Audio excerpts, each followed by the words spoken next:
Thanks for tuning in to watch your local association fight for you. So you might have heard about the River Counties Association of Realtors rallying behind a local developer who's requesting that his property be annexed into the city in order to provide sewer service for an estimated 80 homes that will be built and sold in the $229,000 to $240,000 price range in Bradley County. But why is all of this necessary? Firstly, it's important to note that the sewer is a city resource, and the city is now only allowed to extend that resource to properties that are within the city limits. Without this annexation, the developer estimates that he can only build about 30 homes on this same land due to the extra space needed to install septic systems. Septic systems would also mean that the cost of these properties would likely go up. Given their entry-level pricing, we believe that it is important to keep these homes affordable to fill the need of the droves of buyers who want to call Cleveland and Bradley County home. So why did the county commission vote against this? One commissioner decided to vote no so he could obtain more information about the property in question and the effect the decision will have on the future. After doing some research, he determined that the annexation would be good for the city and the county both. Other commissioners seem to have felt that the city should provide sewer to the areas of the county without annexation. Basically, this would be extending a service to them without collecting any tax revenue. Other commissioners were worried about overcrowding the schools closest to the property and how the surrounding property owners might feel about this development moving forward. In this instance, the county and city have previously approved this area of the county to be an approved zone appropriate for annexation according to their ratified growth plan. To each of these issues, the Realtors came equipped with the research and perspectives to put them to rest. We believe that protecting private property rights is paramount to a great local economy. In the next few clips, you can watch Max Phillips, me, David Sanders, Lisa Martin, and Jonathan Kraft as we present our thoughts and expertise on moving forward with this annexation request. Take a look. Thank you, Commissioner Pete. Thank you, all the commissioners, for what you do. We owe y'all a great thank you for your service. You don't make a lot of money doing this, and you hear a lot of stuff that you probably don't want to hear and away from your families. But I would like to thank you for recognizing me and letting me speak. I'm Max Phillips. I am a Realtor Emeritus with the River Counties Association of Realtors, and I've been asked to speak on their behalf. The first thing I would like to ask is the Bradley County Commissioner against private property rights? Realtors, that is one of their main goals, is to be for private property rights, and at some time over the past years, the commission here has voted in favor for such a project as they voted against last Monday. Next, I say, well, why now that you voted against this? Property owners should always be able to decide what they want to do with their property at all times. Next, I'd like to ask other commissioners against affordable housing. There is no way to have affordable housing unless we have high-density lots, and as many as we can get there to put them in there, because that lowers the price of a house. And we are in a housing crisis as far as prices now. It's the escalation in the last 12 months has been at the rate of about 38%. This is because we don't have any place to put these people. Next, in 1979, I started the real estate business, and I was asked to get a FHA loan. That's a Federal Housing Authority loan, low-income housing, for someone back off of Georgetown Road. FHA had rejected that whole subdivision because it didn't perk and would not even lend money. There are houses now that are being condemned in Bradley County because of septic tanks. We have a real dirt problem here, and it doesn't work, and we need sewer bad. In order for us to have access to in order for developers to have and develop high-density subdivisions, they have to have sewer. They have no other choice. Have you been told here in the meeting just before this, their hands are tied. Either they annex themselves into the city, or they cannot develop the property, and it's not cost effective. basically no city annexation, no sewer. What's the hurry? Well, as of today, in Bradley County, there's 148 homes, residential homes on the market. On an average right now, we sell and close 136 a month. So we have barely less than a month's supply of homes.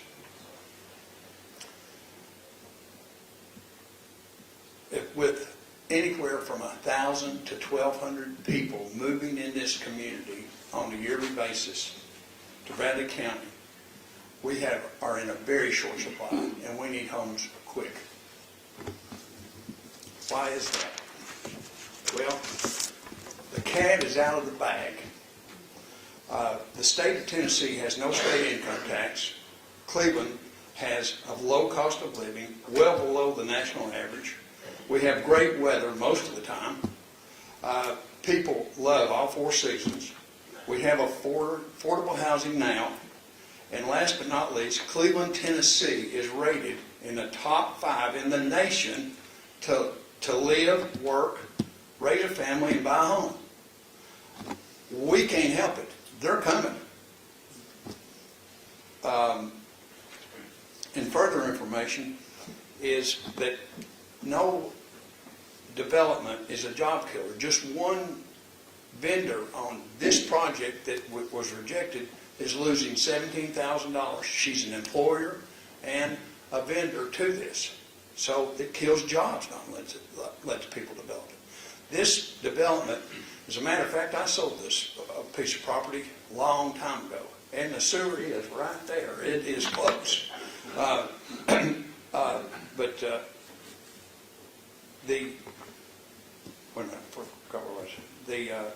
One vendor, and then but we have to provide the jobs that we need, and then we also need the tax dollars, don't we? I'm sure, because the county right now from this project receives $3,321 a year taxes.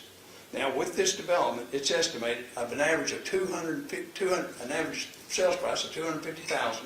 That's 94 homes. If it's on sewer, there's only 30 you can get in there.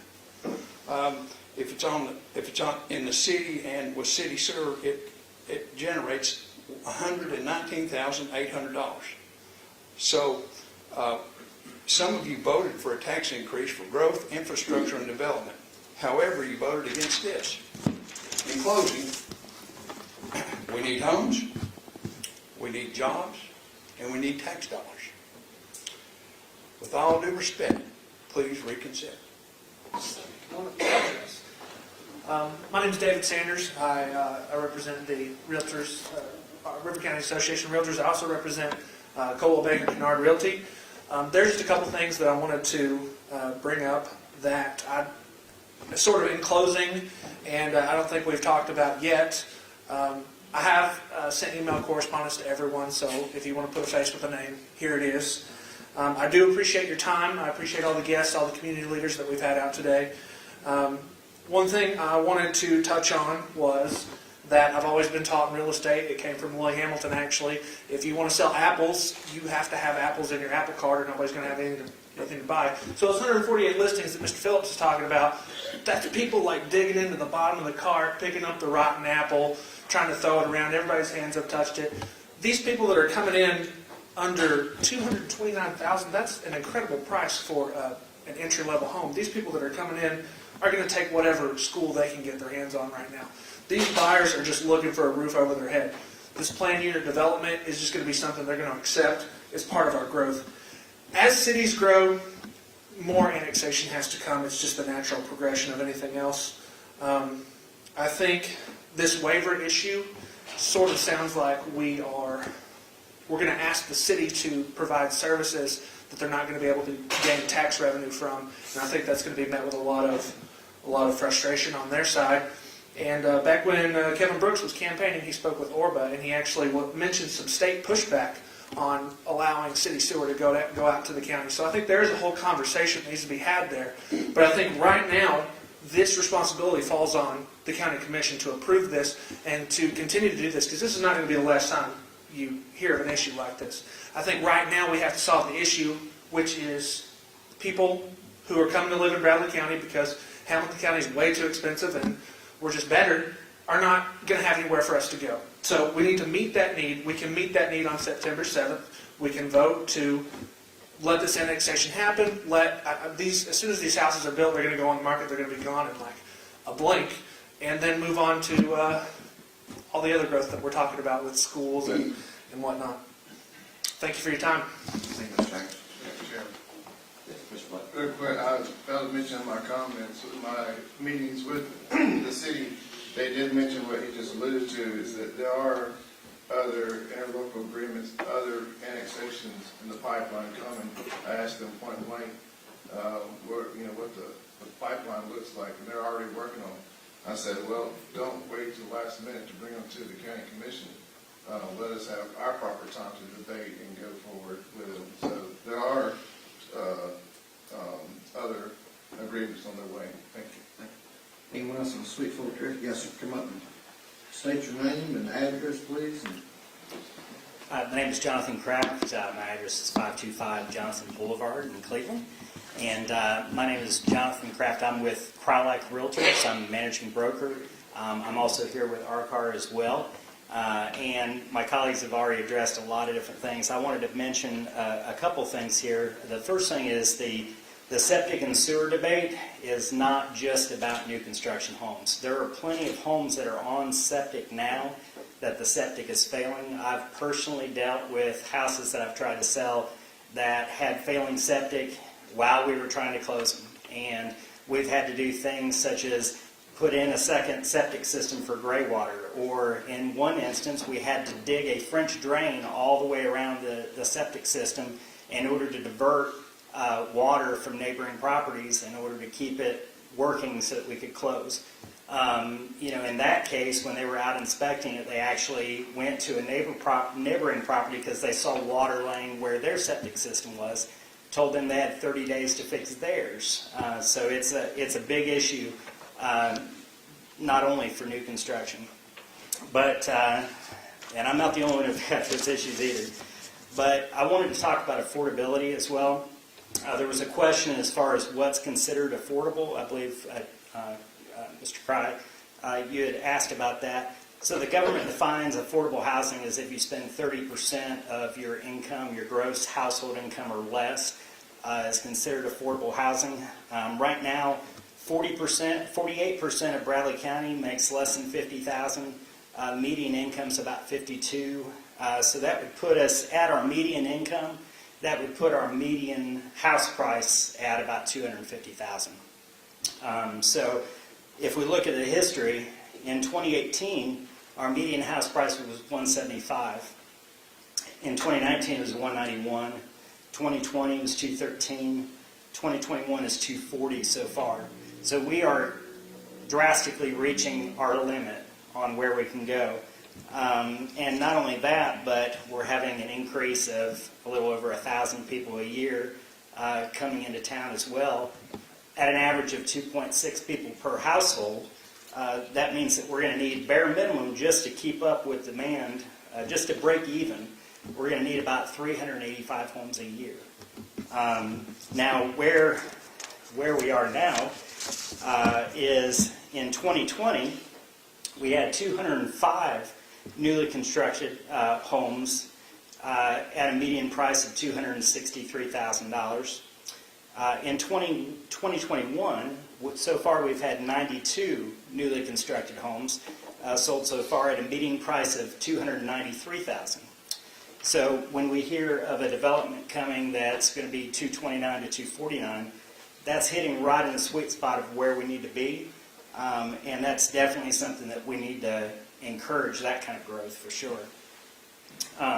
So in closing, I don't want to take up a whole bunch of time, but sewer is important for new construction, for growth, for affordability, also for existing construction that are experiencing those failing septic systems. And I really appreciate all of y'all's time, and hope you'll reconsider your decision. Thank you, sir. Yes, ma'am. Same thing. State your name and address, please, ma'am. Christy Brinkley. Lisa Martin.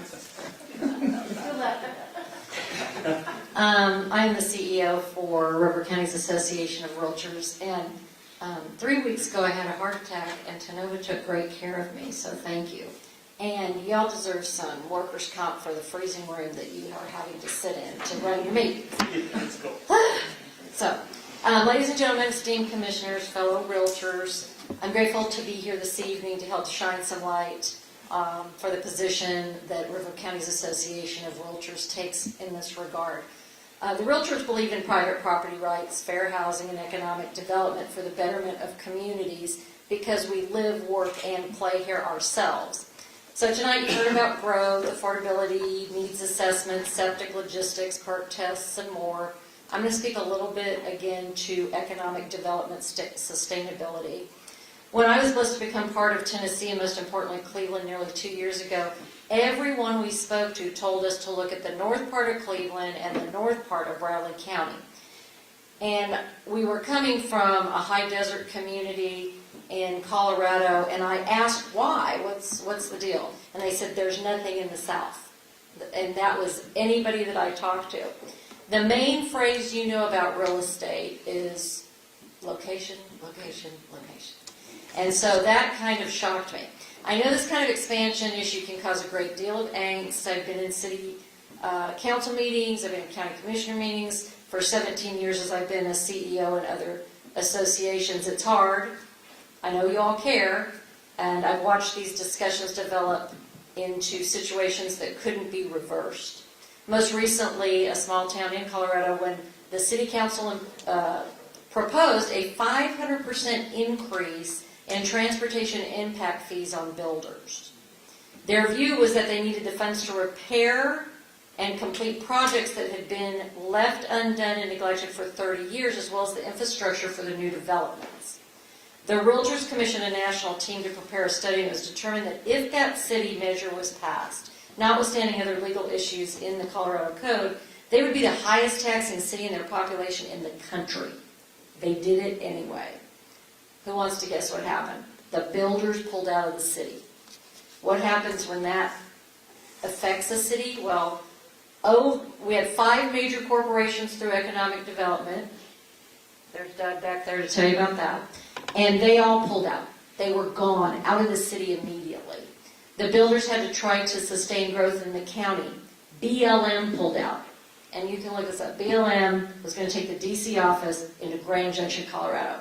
As soon as we couldn't provide the housing, boom, they were gone. That was a huge deficit loss for the city. So they lost potential of billions trying to control growth. In addition, without the new builds, there are no transportation impact fees to fix the 30 years of neglect, so they got nothing. So please don't let the fear of being overtaken drive your decision, because it could cause unintended consequences. The realtors know these communities, the builders know these communities. Real estate sustained the economy through COVID. Our members never worked so hard as to get people into housing, and the public needs these safe places to live. Let's lead the way to a fabulous success. I love living here. We moved from a really dry desert area back into some humidity, yay, and to some trees and to some water, and it's a beautiful area. The River County's Association of Realtors urges the Commission to vote yes for that resolution regarding that non-contiguous annexation. We stand strong with Orba. Let's make this part of Bradley a location that shines brightly in Tennessee. Thank you.